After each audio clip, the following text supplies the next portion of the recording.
gonna, yeah. Okay. So I'd like to welcome all of you to our seminar webinar. My name is Gad Human, and I'm one of the organizers, along with Kate Quinn and Steve Cushion. And it's a great personal pleasure, actually, to welcome Dave Dunkley to the webinar. Dave is Associate Professor and Chair of Black Studies at the University of Missouri. He's the author and editor of several books, most recently, Women and Resistance in the Early Rastafari Movement. And he is also, I'm very pleased to say, one of my former PhD students at Warwick. His topic today is Women and Rastafari Politics, 1934 to 60. We will follow the usual drill. Dave will speak for around half an hour, and of course we'll have a Q&A. I hope you will store up your questions. And you, by now, most of you are familiar with the chat function or the raise your hands function. So without further ado, I will pass it over to Dave. Thank you very much, Guy. And thank you for having me. It's certainly a pleasure. I remember many days visiting UCL for talks, and this is certainly a pleasure and an honor to give a talk for the Institute. I want to share my screen here. So let me, all right.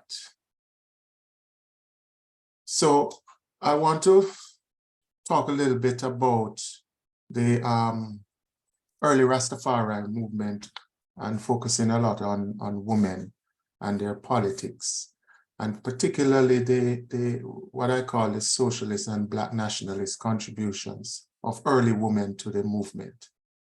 Now, many of you will know this, that the Rastafari movement emerged in Jamaica during the 1930s and is widely known today for its highly unique Black cultural, spiritual, and political dimensions. However, the significant role that early Rastafari women played in shaping the movement's socialist and Black nationalist contributions is often overlooked.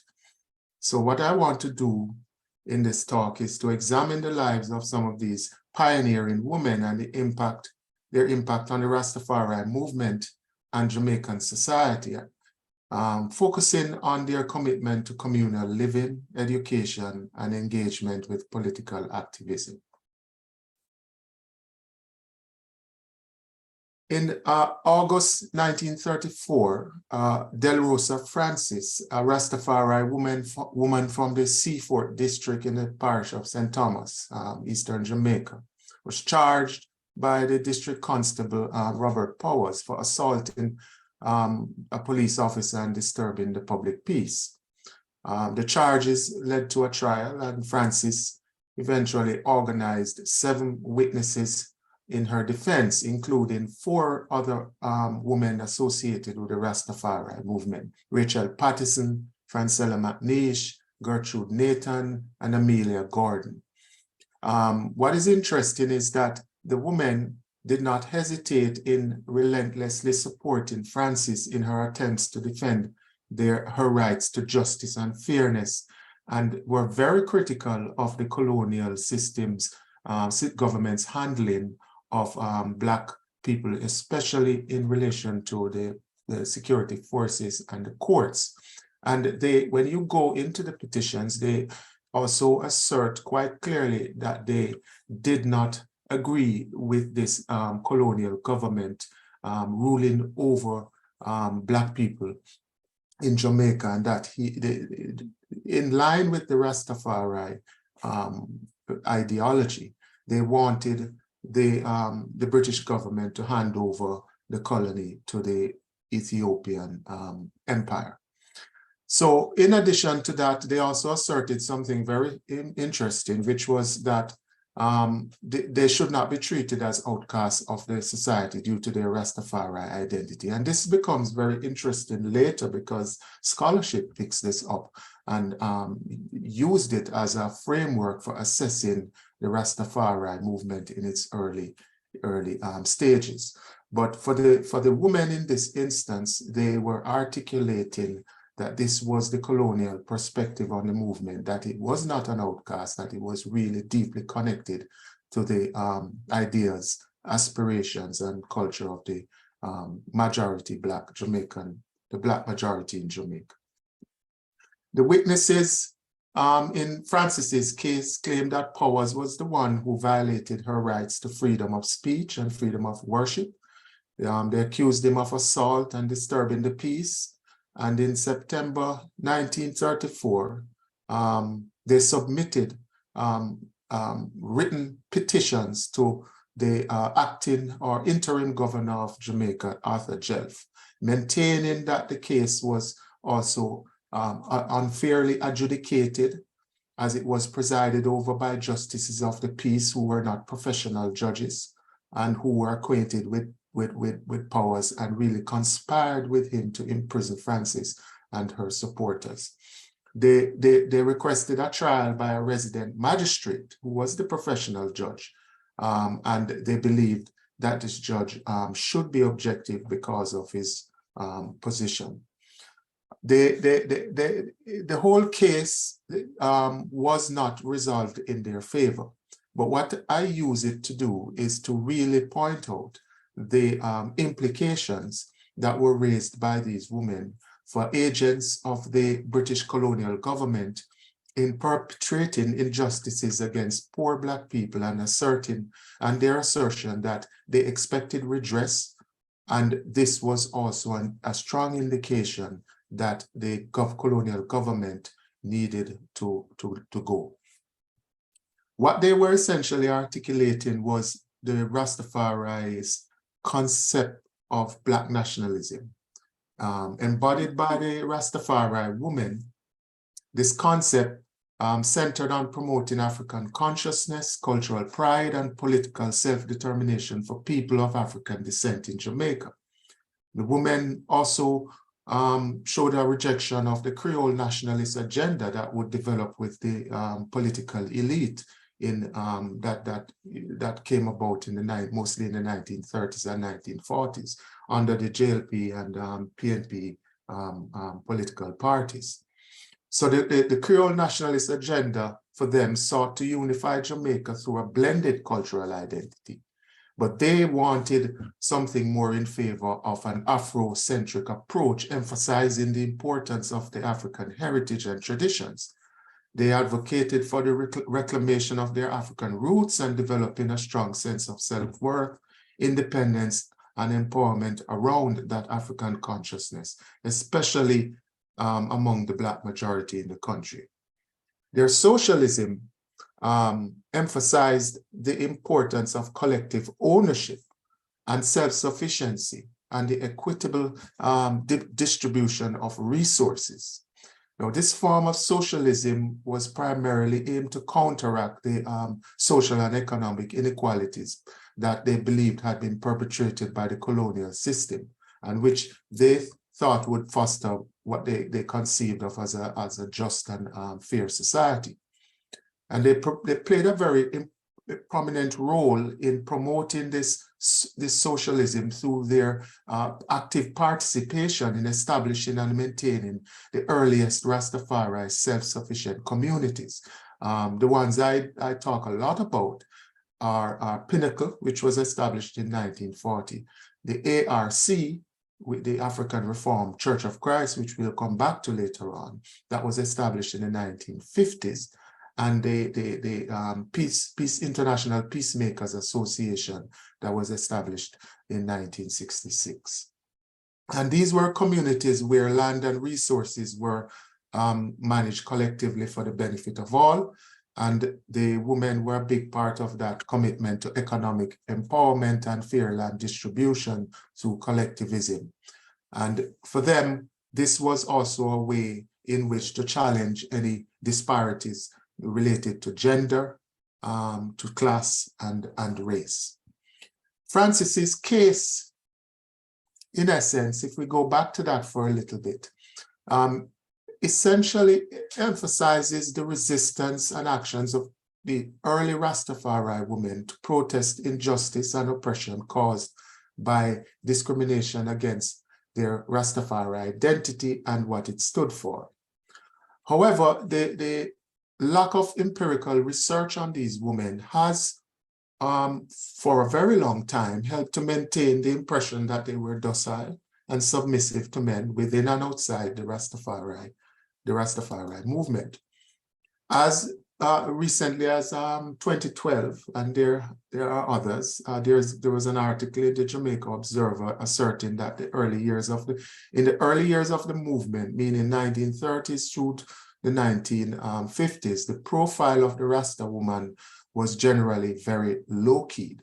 Such understanding of early Rastafari women not only persisted for more than a decade after Jamaica's independence in 1962, but it also helped to perpetuate this distortion of the history, resulting in what historians like Lucille Mathurin Mayer call the obscurity in identifying primarily the struggles, the experiences of the subaltern women in Caribbean history. In light of this obscurity, several historians, including Vereen Shepherd, have sought to recover the sort of agency of these subaltern women. However, they have made the important point that this is not just a historical project; it's an archaeological project, and this is where I came in with the book Women and Resistance. I saw this as an archaeological project, which therefore required diversifying the primary sources that I needed to consult. The historical documentation that was available in the archives was a big part of the research, but also oral sources coming from the surviving early Rastafari women and people who knew them. The documents that I consulted included government documents, newspaper reports, reports from the police, central government. And in terms of the oral sources, I did interviews with women and men and people outside the movement who were observing it during those years and had some recollection of what was going on. There has been this recognition since the 1980s that there needed to be further research on early women in the movement, particularly around trying to identify what brought them into the Rastafari movement. And in the mid-1980s, there was great interest in trying to combat the sort of patriarchal trends within the movement itself. And through that means, people were looking at calling for more close examination of the early movement, and particularly focusing on women. But there was unfortunately not any work being done on early women. Much of the work that was done didn't go farther back, much farther back than the 1970s, early 70s, late 60s at the most. But during the colonial period, there was very little that was being done. So what I tried to do in Women and Resistance was to focus on this very early stage. And to help me do that, I had to really look at Black feminist scholarship, and especially and also womanist feminist scholarship in theology as well. And I found very useful Eula Taylor's community feminism concept and Katie Cannon's womanist theology concept. And that enabled me to sort of bring together this interdisciplinary research into one package. I mean, historians do not generally do ethnographic work, but I found it very, very, very useful and a very good experience to try and bring both the traditional methodology and this sort of more sociological, anthropological methodology together. Another useful strategy was to write these things through biographies. So because I could not, it was very difficult to sort of get enough on a great large body of women in order to build the story in that way. So I had to build the story out to individuals and use all the people within their circle to sort of broaden the discussion in that way. So the biographical method helped me to develop an understanding of the struggles of not just the individual women involved, but also the women within in their circle. These experiences, to me, underscored the significant contributions of women in general into the early Rastafari movement, because some of these individuals were representing the views of the people that they were in contact with. So what I'm going to do now is to turn to one story in the book and sort of just discuss it for a little bit, and then we can open it up to some Q&A. So Edna Fisher and the reconstruction of Rastafari. In January 1959, the Jamaican police reported that 1,640 Rastafari members were on the island. The previous year, they witnessed what they call the last raid and dismantling of the Pinnacle community that was established back in 1940, with many of the remaining residents dispersing to various locations. The police believed that the dismantling of Pinnacle had actually weakened the Rastafari movement. However, in January 1959, Edna Fisher and Claudius Henry established the African Reformed Church of God in Christ, that I'll call the ARC going forward, in St. Andrew, just right there in next to Kingston. Jamaican officials recognized immediately that the ARC, like Pinnacle or the Howellite movement, revered Ethiopia, advocated for Black nationalism and a Black nationalist socialism that was frightening to the establishment. The ARC, for the officials who witnessed its rise in 1959, had seemingly replaced the Howellites or Pinnacle as the most popular Rastafari organization of that present period.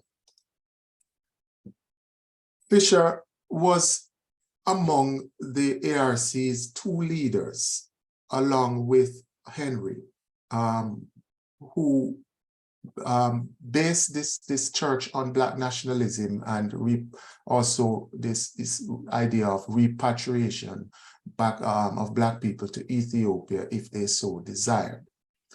Fisher was also one of the 15 members, along with Henry, charged with treason felony against the Jamaican government in 1960. Now, the slide you're looking at is actually the study, the first academic study that was done locally, meaning by scholars based in Jamaica, on the Rastafari movement. And it is important in this discussion because it is the product of that 1960 treason felony trial. The government was curious about what do we do with the Rastafari to prevent this what they believe was an attempted coup by the ARC leadership from ever happening again. The trial took place from October 11 to 29 in 1960, and for over 30 years, most of the Jamaica colonial office files on the ARC and this particular trial were kept confidential for good reason and classified. But between 1987 and 1993, the public gradually gained access to these files and sparking a scholarly discussion, and which basically made Henry the face of the ARC and the trial itself. So this is where I came in with my discussion, because for me, Edna Fisher's role was arguably equal to that of Henry. And based on some of the documentation and the oral history sources that I engaged with, her role might just have eclipsed Henry in terms of her organizational abilities, because the planning of the supposed planning of a coup, the critical aspects of it was the organization of it. Who would do what resources would go where, and so on.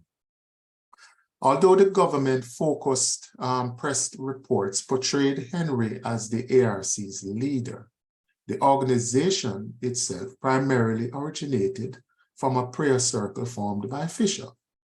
Born in 1911, Fisher was relocated to Kingston after the death of her parents and attended St. George's Primary School, a Jesuit school. She got married in 1942, and it was a short-lived marriage. There was a quick divorce sometime in the mid-1940s. And then she becomes a businesswoman. She was always very good at mathematics, very organized, and an excellent manager.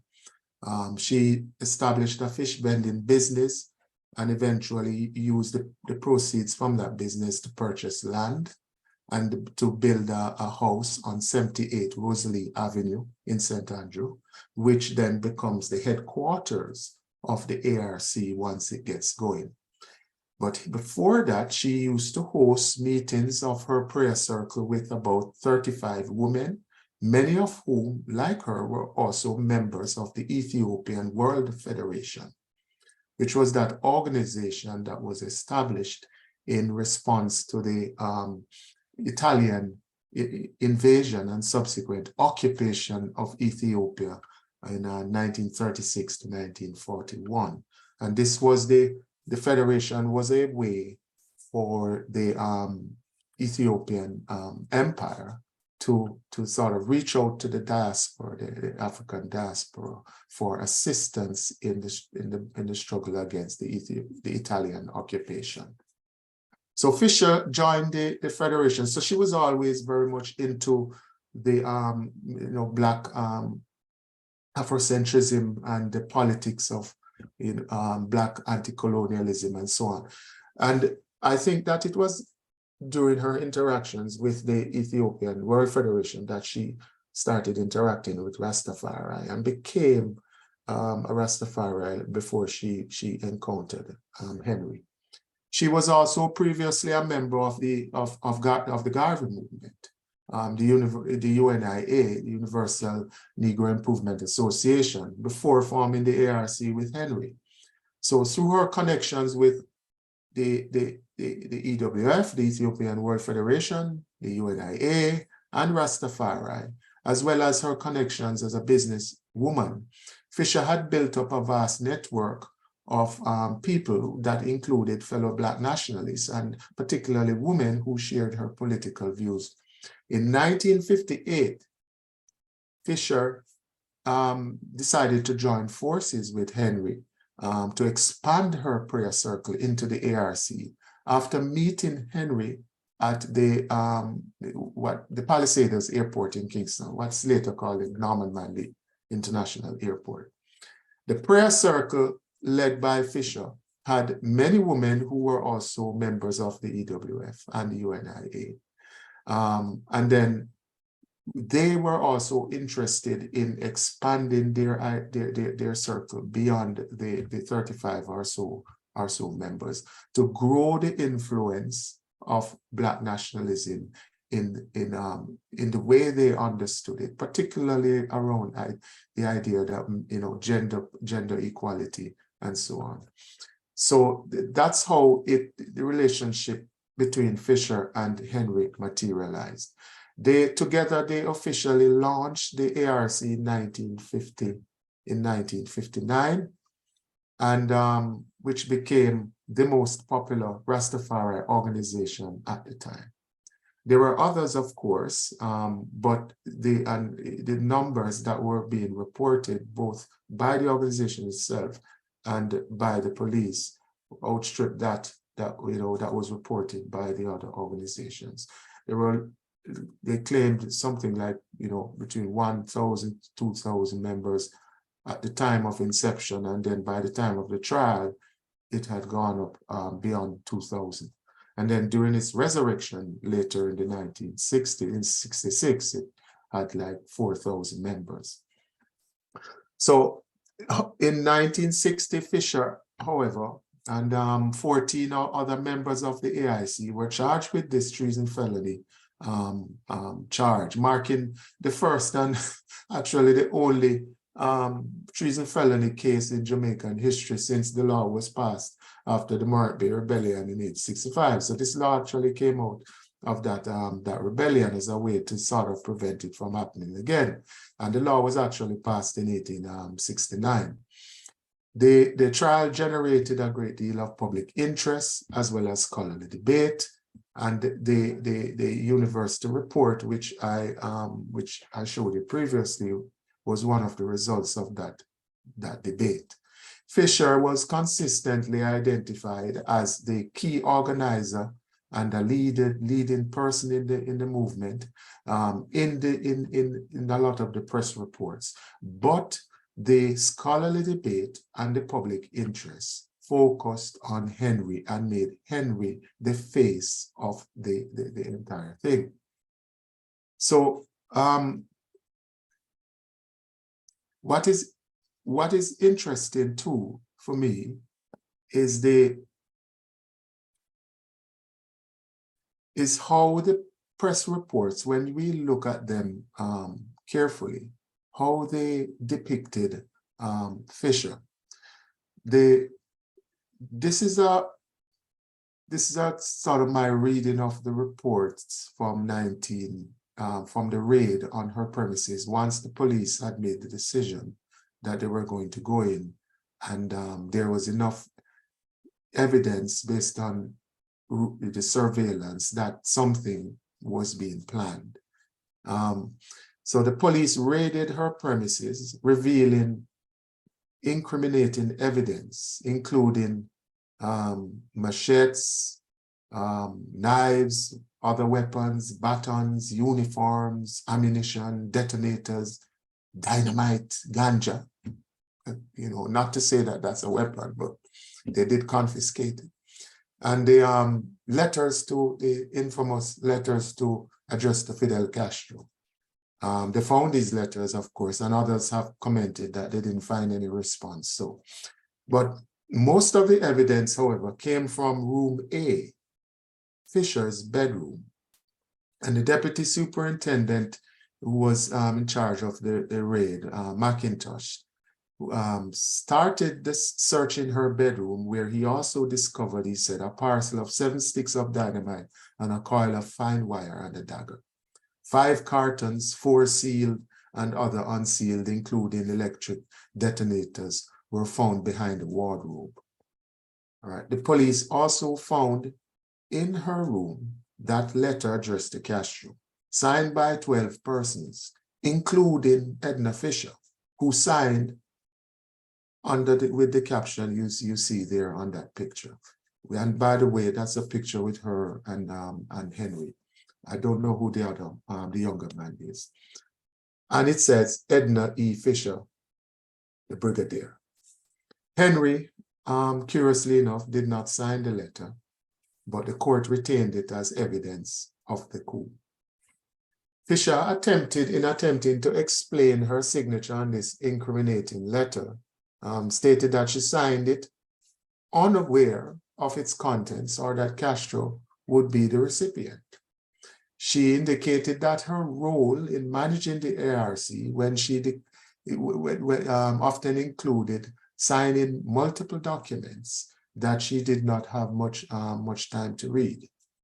She also said that there were other women in the organization who normally just sign things for her based on her role.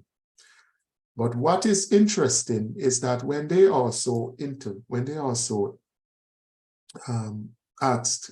brought Henry on the witness stand, his comments on the letter and so on conflicted with what Edna was saying. And my reading of the whole thing is that they actually conspired to since it was very clear that Henry was going to be found guilty, they decided that at least they would save Fisher from a guilty verdict if possible, or a lesser sentence. And eventually it actually did work, because after at the end of the trial, Henry got 10 years and Fisher got 3 years. After serving her sentence, however, Fisher emerges from prison and moves to Kemp's Hill in Clarendon and began laying the foundations for a new organization, which Henry later joined and renamed the New Creation International Peacemakers Association.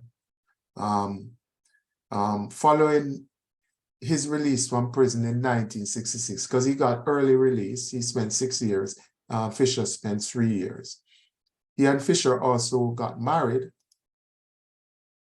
and relocated the new church to Sandy Bay in Clarendon together.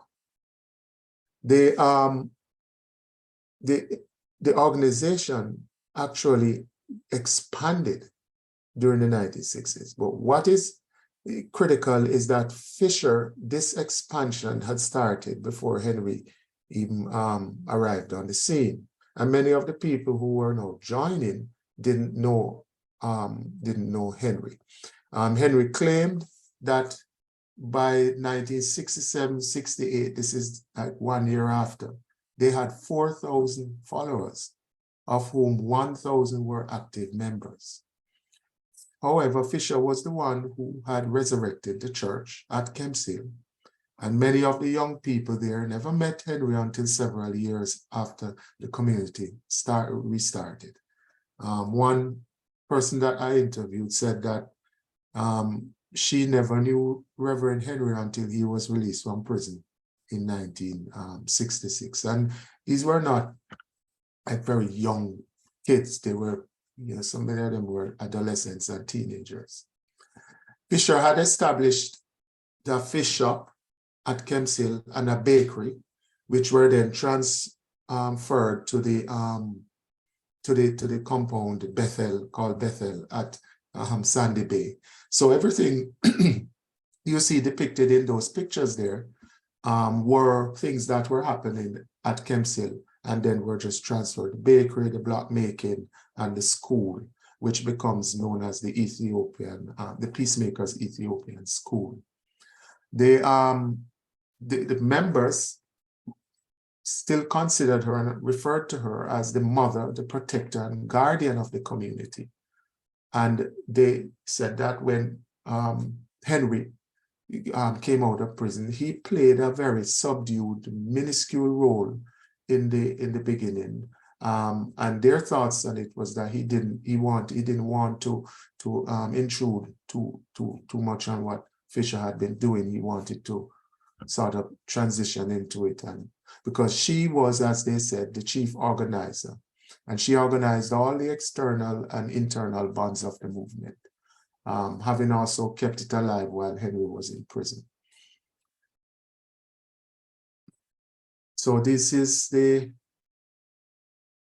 some more images of there, and that quote you see there is from Fisher, where one of the members is quoting, recalling something that she said to him, said that, we're establishing this school because you can't go to Babylon school, and there's always getting a fight because of your who you are, your Rastafari, your beliefs, and so on. So we're going to have a school, and most importantly, the school was to teach them African history, a lot of it centered around Ethiopia, and so on.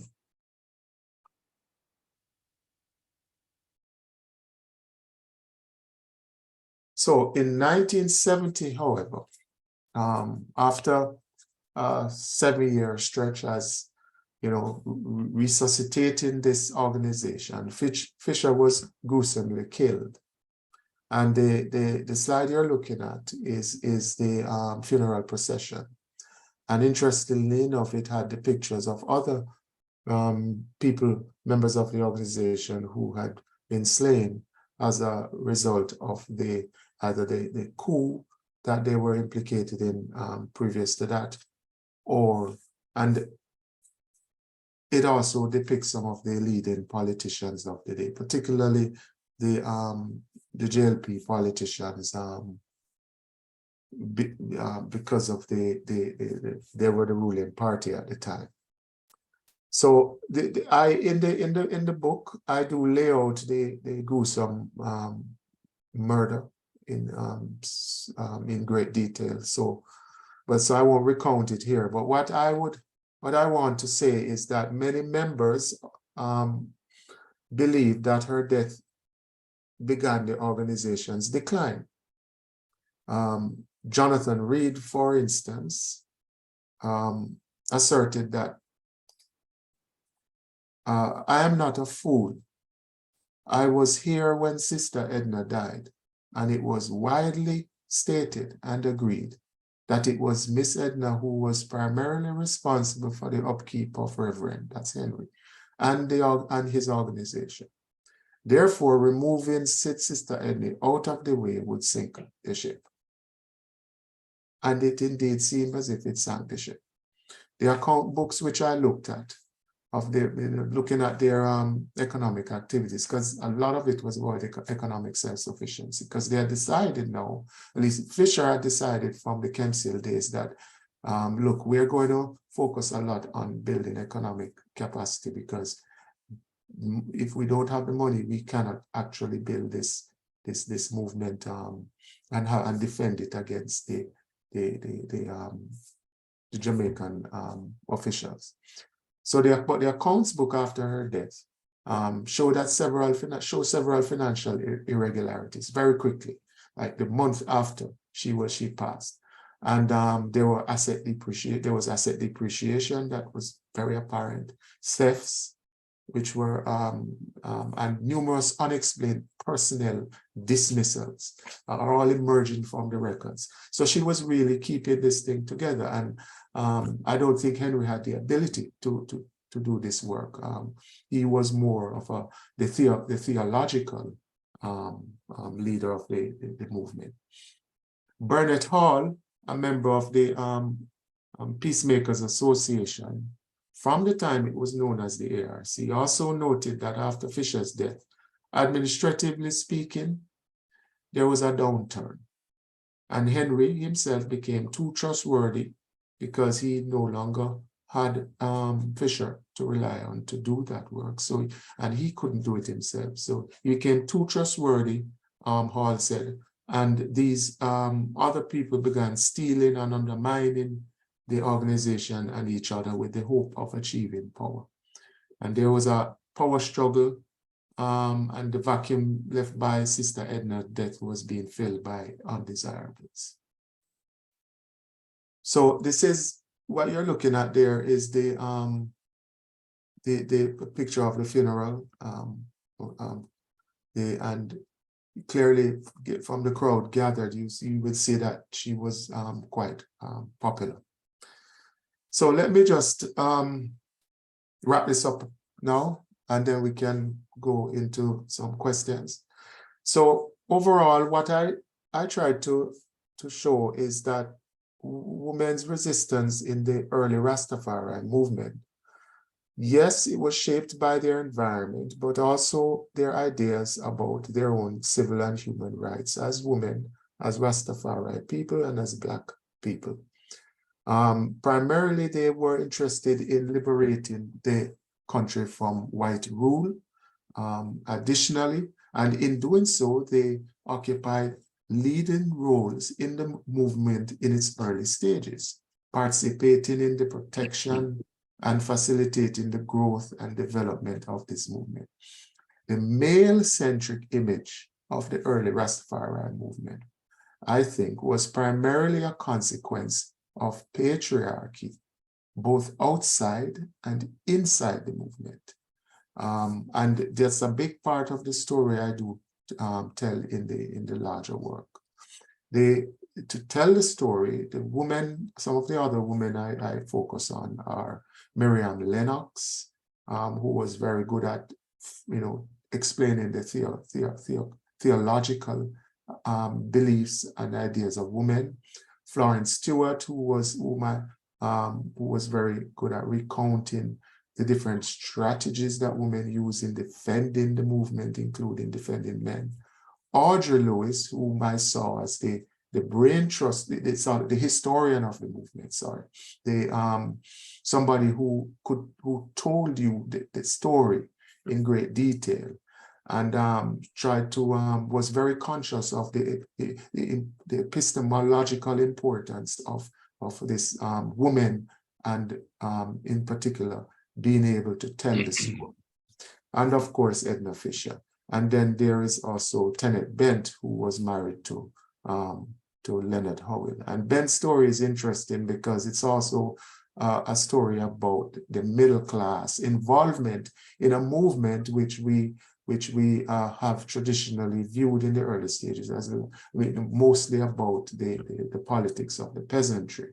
Yes, it was, but there was significant middle class involvement as well.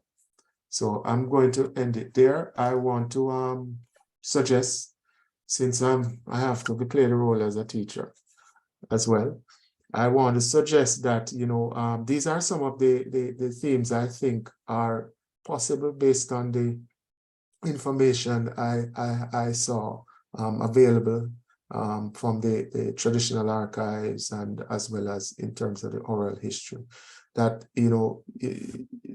there can be some emphasis placed on communal living and Rastafari women. What does that mean? What is there more we can talk about where that is concerned? Their political awareness and engagement, their ideas about land reform, and what they actually did in this area. Their role in promoting African consciousness and education. They were very involved. It was women who actually led the schools as the teachers. Even when you had men performing the role as principals, women were the teachers. Their socialist vision, and of course, looking at their resilience as a form of resistance in itself. So I'll just end it there. Thank you very much. Well, thank you very much. I think that's extremely interesting, and I think it raises a lot of questions. And before I open it up for the floor, so to speak, I mean, the obvious tragedy of Edna Fisher's death, without going, as you say, into the gruesome details, but perhaps you could expand on why this happened. Clearly she was murdered. So I guess we need to know the rationale behind it. Yes, so the Sandy Bay was right in the constituency of the Prime Minister, Hugh Shearer. And the story that the people tell is that it was deeply connected with the disruption that they feared from the presence of the ARC, which was now the peacemakers. And that disruption, they feared would, the constituency might be lost. So their reading of it is that it was tied to politics. Of course, they do, outside of the oral history, they don't have any evidence. She was just attacked by two men on a bus. They had clearly sought her out. It was random. She didn't just go on the bus, and they sought her out. There were other people there. They didn't touch them. She was the one, and it wasn't a robbery. They took her out of the bus and killed her and left her on the side of the road, right? And the people's reading of this is that this was all orchestrated. This was planned as a way to sink the organization because they knew that she was the prominent person. Henry was the face, the sort of public figure, the spiritual leader, but she was the one who was sailing the ship. So it was in, and this is coming just in 1970, when I think also that this is when Michael Manley is taking over the PNP. And it's very clear that his leanings, he's becoming very popular, and his pro-African ideas is going to be very appealing to the Rastafari movement. So and this ARC movement, the peacemakers, was the most prominent movement in terms of numbers at the time. And if the PNP had a relationship with them, then it was this major constituency was lost. In fact, there's another part to the story, because in the 1970s, there's a lot of correspondence that I looked at between Michael Manley himself and Henry. They were writing to each other, and Michael plainly said, hold down the fort. We need you to hold the supporters together down there in Clarendon. So it's, the people are not, totally off, but they just don't have the, obviously, evidence that, of who exactly killed her. Yeah. Great. So Luke asked a question in the chat, asking, what is the state of women's involvement in the Rastafarian movement today? Well, they're very prominent. I think that there's a significant difference between women's involvement now and women's involvement in the past. What I think has happened is that it's now more acknowledged and more visible, right? There is more opportunities for women to be the face of the movement. It's interesting because it's not really fundamentally different from what was going on in the early period. What is the difference here is that there is less systematic attempt to silence these women, right? So we are now seeing them more than they were seen in the past. The silencing came out of how they were, they were written about. The academic studies were not in the favor of women. A lot of it was silent on women. Now you have women Rastafari who are producing this scholarship, and they are very, very adamant and very clear about the prominence and presence of women. So I think that's there is still, this is not to say that Rastafari men don't still hold patriarchal views, because that's still very clear. But what is also clear is that women they are challenging these views, they're gaining a great deal of traction. Luke, you have a question further, or you're happy with that? You need to. No, thanks. I thought it was very interesting presentation, and yes, I'm happy with that response. So thank you very much. Good. So moving on, Jenny has a comment in the chat. She's commenting especially on your reference to Rasta and not Rastafarian. The movement, she says, is not an ism, which is, I think, an interesting comment you may wish to respond to. If I refer to it as Rastafarianism. I'm aware of that discussion, and I don't think in anywhere in that book I have that term Rastafarianism. No. I consistently use Rastafari because I'm very much aware of the politics around the name. How do you refer to the movement? And Rastafari is both singular and plural. It's so when you refer to the movement, it's Rastafari. When you refer to an individual, it's a Rastafari. Right. Some people take a little shortcut and say Rasta. Both members and outsiders, do use that term.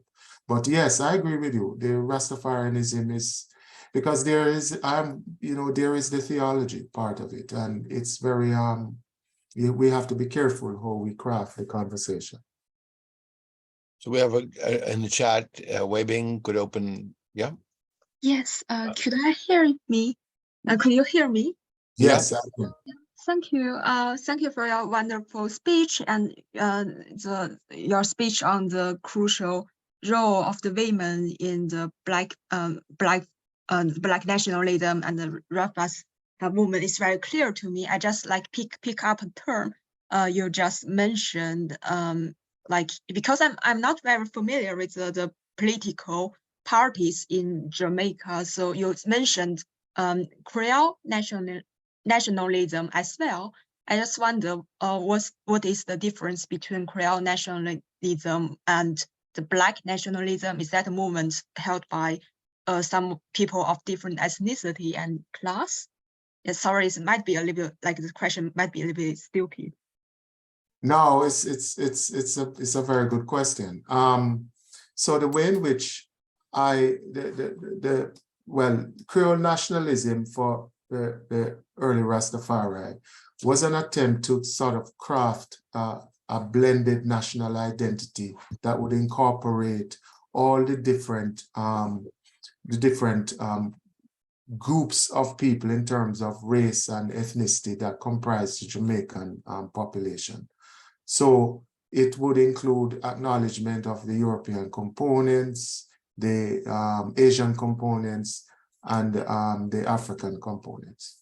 The Rastafari, the argument was that this Creole nationalism had always been there as a sort of project of colonialism, and it never worked in the favor of the Black majority. So through Afrocentrism, through the sort of focusing on the African cultural heritage and identity of the majority of the people would, in their mind, be the way to start. And you craft the national identity around that and bring it, if it's not, if it then becomes, you can accommodate some of the other groups that are there. But if you start with treating them like on the same, with giving them the same weight, the African component is going to lose out in that. And they had a lot of examples of this in the past. So for them, start with Africa first and then add everything else after. So thank you so much. Could I like have a quick follow-up question? So are the people supporting the Creole nationalism and the Rastafari movement different? Are they, the different ethnicity, the people of different ethnicity that support, like maybe a white Creole or the elite as is part of the Creole nationalism? Yes. So the fundamental difference is class in terms of, so it's class, and of course the Rastafari, the people who were in the Rastafari movement were largely supporting Black nationalism, right? The political parties were trying to build support from everyone. So they did not, their Creole nationalism was sort of moving towards this blended identity, which would appease the middle class who were not interested in Rastafari because they thought that they were, they were outcasts, right? It would appeal to the elite members of the elite who were upset with the British government and wanted independence, but wanted assurances that their interests would be protected. So a lot of it had to do with class, but there was also some ethnic components built in to Creole nationalism. But essentially it was an attempt to create this sort of blended national cultural policy that would then incorporate all these different groups. But Rastafari's problem with that is that it had no space for Rastafari because it was considered too Black and too extreme. Thank you so much. Yeah. The floor is still open, but I have another question if nobody else is asking. I don't see other comments. You know, Edna Fisher, you said, emerged from or started off in the Garvey movement and then moved to Rasta. But, you know, we know that Garvey, well, we think Garvey had negative views about the Rastafarians. So did she, you know, overcome that? What kind of, or do you subscribe to that view or have a different view about it? Yeah, so Garvey, you're right. Garvey's relationship with the Rastafari movement was very, I don't want to say contentious, but they requested a meeting with him in the early 1930s. I think it was 1932 that Leonard Howell actually requested a meeting with Garvey, and Garvey rebuffed him, saying he doesn't want to have anything to do with those people. Thought it was strange. But Garvey himself was you know, Garvey himself was a Christian in the very traditional sense, you know. So for him, the theological ideas of Rastafari were very extreme. He did share the Black nationalist ideology, however. But that is where that conversation is coming from, that he's, you know, he rejected the Rastafari movement. The problem is that he did not stay in Jamaica long enough after that to develop a relationship with the movement. Because I think he left Jamaica in 1936 or 37 and went to the UK. 35 maybe even, around. Yeah, and then he died in 1940. So I think and what complicates that period too is that he then becomes very critical of the Emperor of Ethiopia for having gone into exile after the Italian invasion. He actually wrote and called him a coward and a betrayer of the race, Garvey's words. So and Rastafari never lost any sort of faith in Haile Selassie as the leader and the Messiah. Right. So but I just don't know if Garvey's views would have changed drastically. But what I do know is that by the end of the 1930s, the options were either to join the labor movement or to join the Rastafari movement, right? If you wanted to be a part of this political upheaval around anti-colonialism, right? And members of Garvey's movement naturally felt more aligned to the Rastafari movement. And I think that with all the articulation of Rastafari politics that have been going on in the 30s, and especially with the establishment of Pinnacle as this alternate universe for Black people, I think it inspired a great deal of Garveyites to enter the movement. Yeah. Interesting. Kate, you have a question?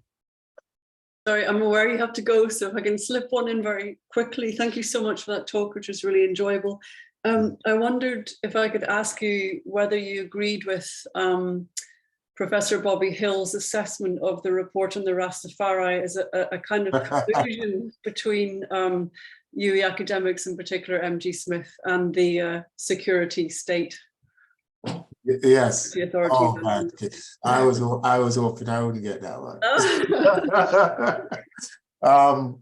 So yes, I think that because MG Smith definitely had a very close relationship with Norman Manley. That's very clear. And I do think that the two corresponded on, what do we do with the Rastafari? And interestingly enough, Hill is right. Smith started out as part of what was called some kind of rehabilitation committee that was headed by some church leader. I can't remember his name.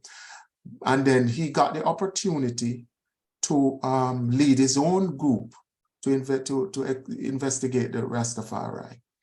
And I think it was that opportunity that sort of catapulted him into the spotlight of the political elite to say, look, this is a scholarly work now on the Rastafari. This is what we need to take seriously as a country and in terms of formulating policy around how do we address the Rastafari. So I think the work came first and the relationship with politics came after. I don't think the work came out of the relationship with politics, which is my, where I differ from him. I think the politicians, I mean, there might have been a friendship there, but I think the work that was being produced, then, the government used it as sort of template for how they would deal with the Rastafari movement. So that's what I think. So Bobby is not wrong. It's just, I think it's kind of the timeline in my view needs to be sort of adjusted. Okay, thank you very much indeed. Yeah. So there's it's also interesting that, of course, I think you said, Dave, that M.G. Smith was mostly responsible for that. People, Yes. I think Bobby said that, other people have said that. Yes, Yeah, rather significant. And Mary actually typed up the whole thing, his wife. Yes. Yeah. So there's a comment in the chat, will the recording be shared with attendees? And the answer is yes, in the sense that it will be put on the Institute of the Americas website once it gets taken care of. So it'll be available on the website. So the answer is yes to that. So I don't think you look exhausted. So I don't think we've totally exhausted you. I'm aware you have other responsibilities. If there's anybody else who wishes to ask a quick question, please indicate so. And I'll give think about it. But if not, then I will just say that this was very interesting, very enjoyable, as Kate said, and very enlightening. So I think speaks well to the book itself and to the issues that you have raised. So we will give you a metaphorical applause, I think, for that. Very, very good presentation. And I will also say that for people who are interested, our next seminar webinar is on June 7th, when the topic will be on transnational Black radicalism and the Sir George Williams occupation, of course, in Montreal. But Kate, you want to say anything else? Yeah. There is one in between that on 17th of May, which will be Professor Lorgia Garcia Pena speaking, translating Blackness, Latinx colonialities in global perspective. All the info's on the webpage. Yeah, that's good. Thank you very much for that. So yes, thank you all for coming. There are comments in the chat about people being grateful and sharing all of our views about the fact that this has been very good. Very good, of course, to see you as usual, Dave. And thank you all for coming. And Dave, and you can now feel free to go to your class and do your serious business. But very good to see you. Thanks very much. I thought I went very well. Thank you. All right. Thank you very much for having me. Okay. All right. Bye-bye. Thank you. Bye. All right, Kate.